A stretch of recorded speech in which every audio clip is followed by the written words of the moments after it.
ইনকলাবের পর বর্তমান এই সরকার গঠিত হয়েছে।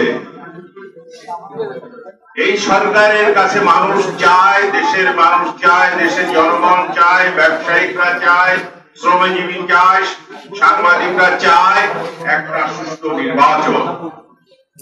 আমরা আশা করি ইনশাআল্লাহ 2000 ফেব্রুয়ারিতে রমজানের আগেই নির্বাচন হবে।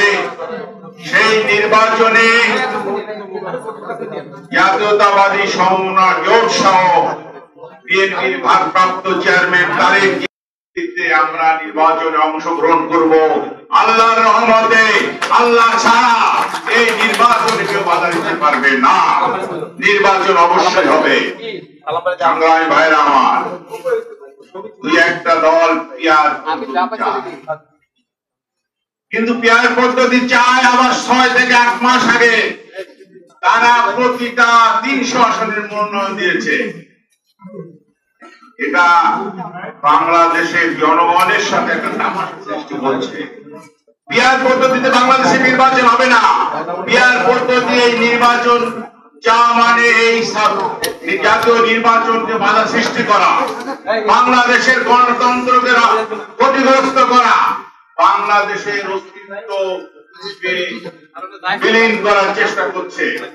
বাংলাদেশের মানুষ জানে আপনাদের অতীত ইতিহাস, আপনারা বিএনপির সাথে ছিলেন, কিছু সিট পেয়েছিলেন, এককভাবে নির্বাচন করেছিলেন, 3টি সিট পেয়েছেন।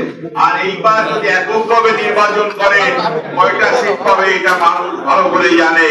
আবার আপনারা চান যে আপনারা ক্ষমতা যাবেন, দেশ রক্ষা করবেন। আপনাদের কাছে বাংলাদেশে নিরাপদ নয়, একমাত্র নিরাপদ হচ্ছে বিএনপির কাছে, তারেক জিয়ার কাছে, খালেদা জিয়ার কাছে।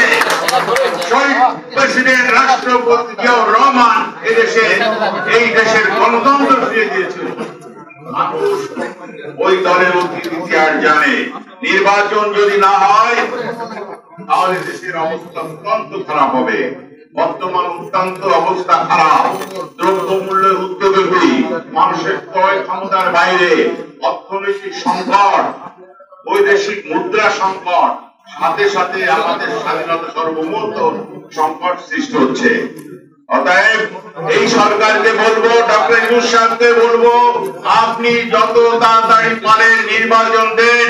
একটি গ্রহণযোগ্য নির্বাচন দিয়ে আপনি নির্বাচিত সরকারের কাছে ক্ষমতা ছেড়ে দেন। আর যদি নির্বাচন দিতে আপনি ব্যর্থ হন, আপনার অবস্থা মঈনুদ্দিন ফখরুদ্দিন চাইতে আরো খারাপ অবস্থা হবে।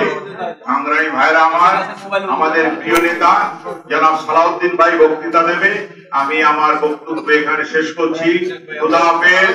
বাংলাদেশ জিন্দাবাদ, ন্যাশনাল পিপলস পার্টি জিন্দাবাদ, এনডিপি জিন্দাবাদ।